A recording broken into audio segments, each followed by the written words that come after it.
Hey, what's up mga kaballers? Maligayang pagbabalik sa aking channel. Halina't pag-usapan natin ang balitang naging panalo na naman ng Golden State Warriors versus Pistons ngayong araw.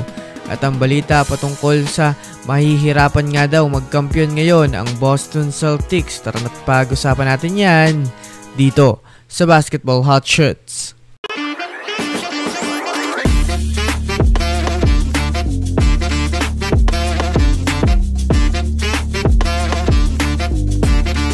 Una nga muna tayong dumako mga kaballers sa balita patungkol sa mahihirapan nga daw magkampiyon ngayon ang Boston Celtics. Well, alam naman nga natin mga kaballers na malakas ang Celtics dahil sa mga magagaling nilang manlalaro ngayong season. Ngunit sa nangyari nga po mga kaballers na free agency at off-season, marami nga pong teams ang lumakas dahil sa pagkuha nila ng mga bagong manlalaro. Sinabi nga po mga kaballers ni Shaquille O'Neal na mahihirapan nga daw ang Boston Celtics magkampiyon ngayong season dahil marami nga daw babanggaing pader ang Celtics sa Eastern Conference, kagaya na lamang ng Philadelphia 76ers at New York Knicks na may magagandang lineup ngayon at gigil ng makakuha ng kampeonato.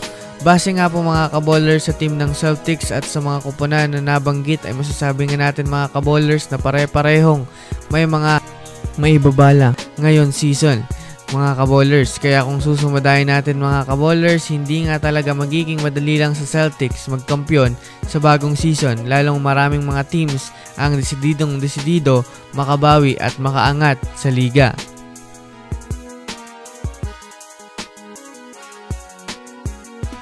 Samantala, dumako naman tayo mga kaballers sa pagkapanalo ng Golden State Warriors ngayon kontra sa Pistons. First quarter nga po mga kaballers ng puro bench player at second unit lang ng Warriors ang maglalaro. Ito ay dahil na rin naman sa wala nga sina Stephen Curry, Andrew Wiggins at Draymond Green.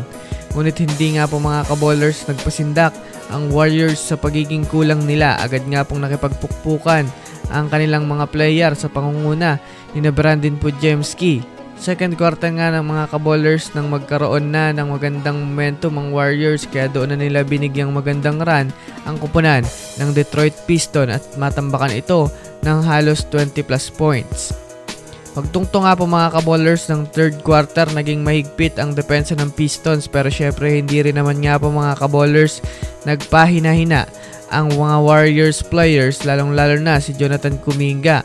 Huling quarter nga mga kaballers nang maibaba ng Pistons ang kalamangan ng Warriors, ngunit kinapos nga sila at kakailanganin pa ng maraming oras para mahabol pa sana ang GSW, kaya panalo na naman nga sila mga kaballers ngayong araw at umakyat na ang kanilang standings ngayon pre-season sa 4-0.